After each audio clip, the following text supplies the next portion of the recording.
ये खबर KR मंगलम university द्वारा प्रस्तुत की गई है। भारतीय बाजार और घरेलू उद्योगों की सुरक्षा को लेकर इस वक्त की बड़ी खबर आपको बता दें कि भारत सरकार ने चीन, ऑस्ट्रेलिया, इंडोनेशिया और अमेरिका समेत कई देशों से होने वाले सस्ते और असंतुलित आयात पर नकेल कस दी है। जी हाँ, वित्त मंत्रालय ने वाणिज्य मंत्रालय के व्यापार उपचार महानिदेशालय यानी कि DGTR की सिफारिश पर रसायन, लौह और इस्पात उत्पादों सहित 4 प्रमुख वस्तुओं पर डंपिंग रोधी शुल्क यानी कि एंटी डंपिंग ड्यूटी की अवधि को बढ़ा दिया है।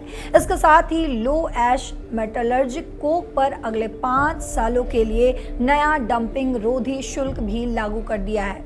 इस फैसले से भारतीय उद्योगों और स्थानीय उत्पादकों को विदेशी कंपनियों की आसमान प्रतिस्पर्धा से बड़ी राहत मिलेगी। तो देखते हैं कि इस पूरे मामले पर ये क्या है खास रिपोर्ट। दरअसल भारत ने कुछ रसायनों और साथ ही इस्पात उत्पादों सहित 4 वस्तुओं पर जुलाई से लागू किए गए डंपिंग रोधी शुल्क की अवधि को बढ़ा दी है।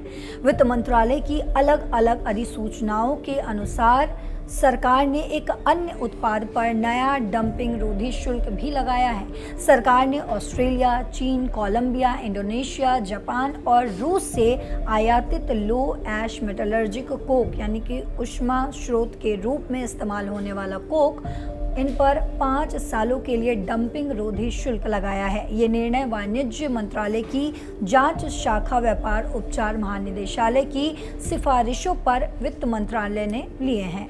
इस संबंध में अधिसूचनाएं केंद्रित अप्रत्यक्ष कर एवं सीमा शुल्क बोर्ड जारी करता है। वहीं अनट्रीटेड फ्यूम्ड सिलिका एरिलाइट्स, लोह मिश्र धातु या गैर मिश्र धातु इस्पात से बने सीमलेस ट्यूब पाइप और खोखले प्रोफाइल तथा नॉर्मल ब्यूटेनॉल पर डंपिंग रोधी शुल्क की अवधि बढ़ा दी गई है। पेंट, सौंदर्य प्रसाधन और औषधि उद्योगों में इस्तेमाल होने वाली सिलिका, रंग एवं प्रिंटिंग इंक में प्रयुक्त एरिलाइट्स तथा लोह एवं गैर मिश्र धातु इस्पात के कुछ उत्पादों की चीन की कुछ कंपनियों द्वारा लगातार डंपिंग की जा रही थी।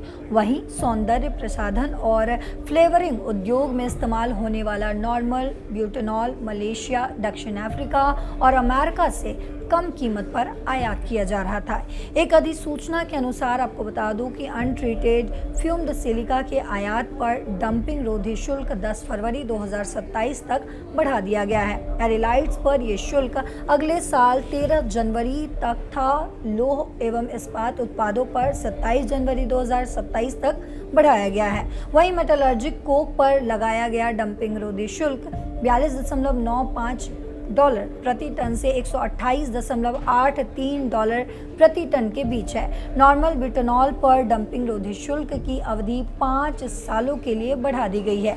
सस्ते आयात में वृद्धि से घरेलू उद्योग को नुकसान पहुंचने का पता लगाने के लिए देश डंपिंग रोधी जांच करते हैं। इसके जवाब में वे जिनेवा स्थित विश्व व्यापार संगठन यानी कि WTO के बहुपक्षीय ढांचे के तहत डंपिंग रोधी शुल्क लगाते हैं। इस शुल्क का उद्देश्य निष्पक्ष व्यापार व्यवस्था सुनिश्चित करना और घरेलू उत्पादकों तथा विदेशी उत्पादकों एवं निर्यातकों के बीच समान प्रतिस्पर्धी माहौल उपलब्ध कराना है। भारत और ये सभी देश WTO के सदस्य हैं। भारत, चीन सहित विभिन्न देशों से होने वाले सस्ते आयात से निपटने के लिए पहले भी कई उत्पादों पर डंपिंग रोधी शुल्क लगा चुका है। वहीं आपको यह भी बता दूं कि DGTR का उद्देश्य सीमा शुल्क अधिनियम और WTO के प्रावधानों के तहत पारदर्शी एवं समयबद्ध जांच के माध्यम से डंपिंग और सब्सिडी जैसे व्यापार